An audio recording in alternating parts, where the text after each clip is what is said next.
Reflexión del Evangelio de hoy, en la voz del Padre Carlos Javier Mena Blum, conciliario de los equipos de Nuestra Señora.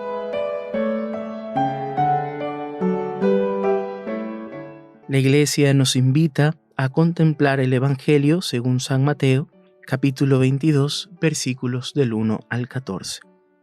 En aquel tiempo, volvió Jesús a hablar en parábolas a los sumos sacerdotes y a los ancianos del pueblo, diciendo: El reino de los cielos es semejante a un rey que preparó un banquete de bodas para su hijo. Mandó a sus criados que llamaran a los invitados, pero éstos no quisieron ir. Envió de nuevo a otros criados que les dijeran: Tengo preparado el banquete, he hecho matar mis terneras y los otros animales gordos, todo está listo, vengan a la boda. Pero los invitados no hicieron caso. Uno se fue a su campo, otro a su negocio, y los demás se les echaron encima a los criados, los insultaron y los mataron. Entonces el rey se llenó de cólera y mandó sus tropas, que dieron muerte a aquellos asesinos y prendieron fuego a la ciudad. Luego le dijo a los criados: La boda está preparada, pero los que habían sido invitados no fueron dignos. Salgan pues a los cruces de los caminos y conviden al banquete de bodas a todos los que encuentren. Los criados salieron a los caminos y reunieron a todos los que encontraron, malos y buenos, y la sala del banquete se llenó de convidados. Cuando el rey entró a saludar a los convidados, vio entre ellos a un hombre que no iba vestido con traje de fiesta y preguntó: Amigo, ¿cómo has entrado aquí sin traje de fiesta? Aquel hombre se quedó callado. Entonces el rey dijo a los criados: Átenlo de pies y manos y arrójenlo fuera a las tinieblas. Allí será el llanto y la desesperación, porque muchos son los llamados y pocos los escogidos. Palabra del Señor. Gloria a ti, Señor Jesús.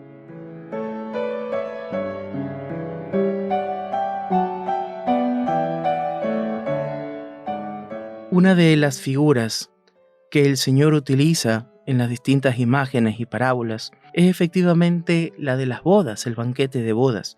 Y cuando nosotros hablamos de una boda, hablamos por un lado de un momento de alegría, pero el trasfondo es algo todavía más profundo, porque una boda significa una alianza.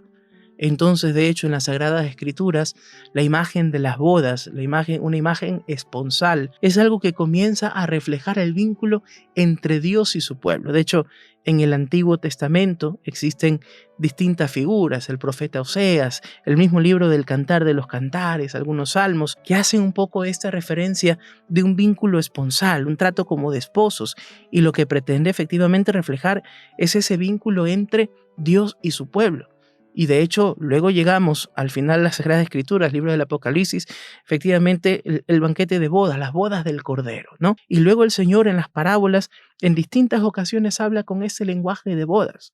¿Qué es lo que en primer lugar trata de decirnos? Efectivamente que ese vínculo entre Dios y nosotros es una alianza de alegría, y es una alianza definitiva. Primera cosa importante, si el Señor utiliza esta figura para nosotros, no es simplemente cuando nos topamos con una parábola como una especie de historieta con moraleja.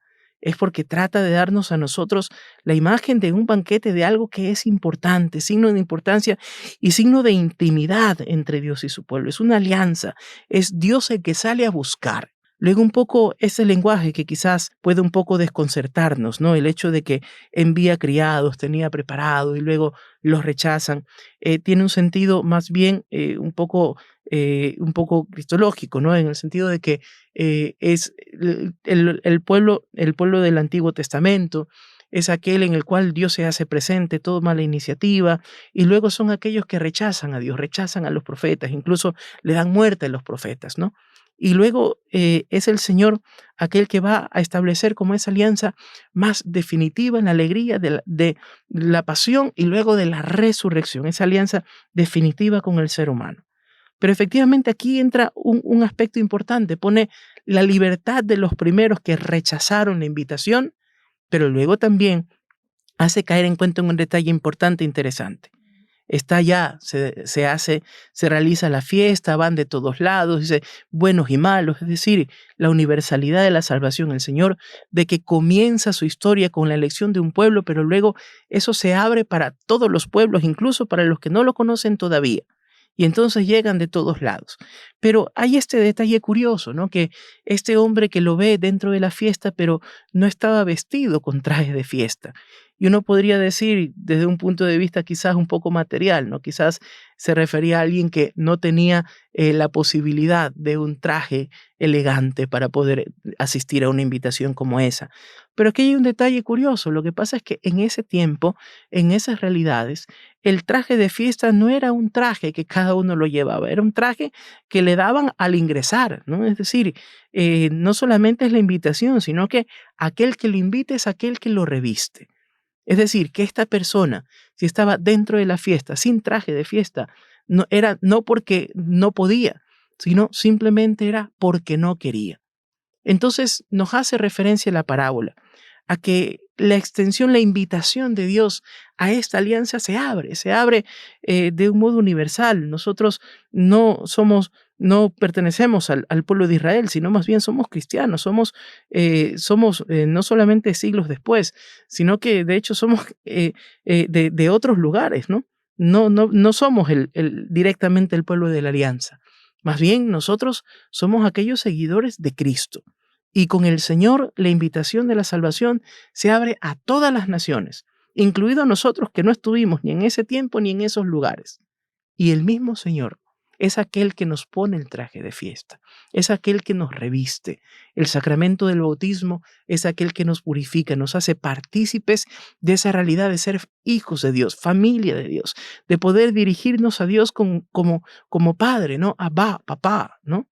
Entonces, el Evangelio nos hace caer en cuenta que Dios es el que toma la iniciativa, es el que abre los brazos para acogernos, es aquel que nos reviste. Aquel que no quiere ponerse el vestido de fiesta no es porque Dios no quiera, no es porque Dios no haya puesto los medios. Por utilizar una frase que espero que no sea irreverente, ¿no? No es porque Dios se haga el difícil, sino que es en nuestra libertad. Nosotros somos aquellos que tenemos que desear y que permitir de que esa invitación de Dios sea aquella también que nos permite transformarnos desde dentro. Pidamos a nuestra Madre la Virgen de que nos ayude a nosotros como cristianos, ese nuevo pueblo de Dios, esos convocados al reino de los cielos y a la salvación eterna, de esos que hemos sido bautizados, de que nosotros en nuestra libertad también podamos todos los días hacer esas elecciones de vida por el Señor. Que seamos aquellos que quieren dejarse purificar, que quieren dejarse transformar, de que no seamos jamás aquellos que ante Dios se tratan de estar con un corazón que no está revestido, con un corazón impuro, con un corazón que verdaderamente no es capaz de amar, sino con un corazón que verdaderamente se deja transformar y purificar por Él. En el nombre del Padre, del Hijo y del Espíritu Santo. Amén.